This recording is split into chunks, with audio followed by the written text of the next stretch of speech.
আর এদিকে দেখুন উত্তর 24 পরগনার দত্তপুকুরের কি অবস্থা। দত্তপুকুরের খিলকাপুরে তৃণমূল বনাম তৃণমূল পঞ্চায়েত প্রধান বনাম পঞ্চায়েত সদস্য। প্রথমে পঞ্চায়েত প্রধানের ভাইপোর বিরুদ্ধে মাকে কটূক্তি করার অভিযোগ তোলেন পঞ্চায়েত সদস্য আলিমউদ্দিন মণ্ডল। অভিযোগ থানায় জানান এবং জানানো হয় যে অভিযোগ জানাতে গেলে দলবল নিয়ে এসে চড়াও হন পঞ্চায়েত প্রধান। কথা বলবো আমাদের প্রতিনিধি জিয়াউল আলম রয়েছেন সঙ্গে। জিয়াউল, যখন তৃণমূল নেতৃত্ব 2026কে টার্গেট করে উত্তর 24 পরগনা কেন গোটা রাজ্যে জেলা ভিত্তিক তাদের সংগঠনকে মজবুত করার চেষ্টা করছে, তখন পঞ্চায়েত প্রধান বনাম পঞ্চায়েত সদস্য এই কোন দল সামনে? এটা তো যথেষ্ট অস্বস্তির। দেখো, একেবারে অস্বস্তি অবশ্যই। তার কারণ বারংবার আমরা দেখেছি এই জেলা উত্তর 24 পরগনা বিভিন্ন জায়গায় শাসক দলের হাতে, শাসক দল অর্থাৎ তৃণমূলের পক্ষে আরেক তৃণমূল হামলা হচ্ছে। একাধিক বিধায়ক হামলা শিকার হয়েছেন, অর্থাৎ সন্দেশখালী মিনাখার বিধায়কদের হামলা করেছেন দলেরই আর একটা অংশ।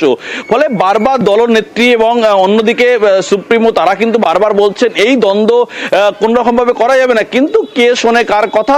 এবং ঠিক তেমনই একেবারে বারাসাত দত্তপুকুর খিলকাপুর গ্রাম পঞ্চায়েতের সেখানে দেখা যাচ্ছে পঞ্চায়েত সদস্য এবং পঞ্চায়েত প্রধানের মধ্যে দ্বন্দ্ব। কেন দ্বন্দ্ব হচ্ছে একেবারে সামান্য একটি, অর্থাৎ এলাকা দখল কে রাখবে, এলাকা তোলাবাজি কে করবে, অর্থাৎ এলাকায় যে সিন্ডিকেট রাজ তার পাওয়ার কে রাখবে, তা নিয়েই মূলত দীর্ঘ কয়েকদিন ধরে একটা অশান্ত ছিল। গতকাল সকালে দেখা যায় যে সেখানে এক পঞ্চায়েত সদস্যর মা যখন পুকুরে যায় কোনো এক কাজ করে, তখন কটূক্তি করে পঞ্চায়েত প্রধানের ভাইপো এবং তা নিয়েই গন্ডগোল। এবং তখনই পঞ্চায়েত প্রধান এবং তার ভাই কি বলছেন একবার শুনবো।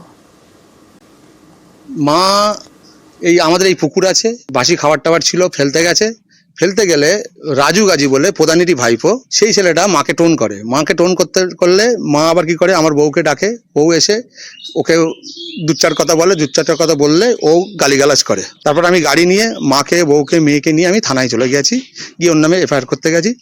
আমি চলে যাওয়ার পরে ওরই কাকা আরিফ গাজী প্রধান কিছু ছেলেপেলেকে নিয়ে এসে খুব গালাগালি মন্দ করেছে। পঞ্চায়েতে ব্যবস্থা হোক, আমি তো দলকে জানাবো। সদস্য আছে আলিউদ্দিন নামে, ওনার বাড়ির সামনে দিয়ে আমার ভাইপো সকালবেলা উঠে রাস্তায় আসছিল।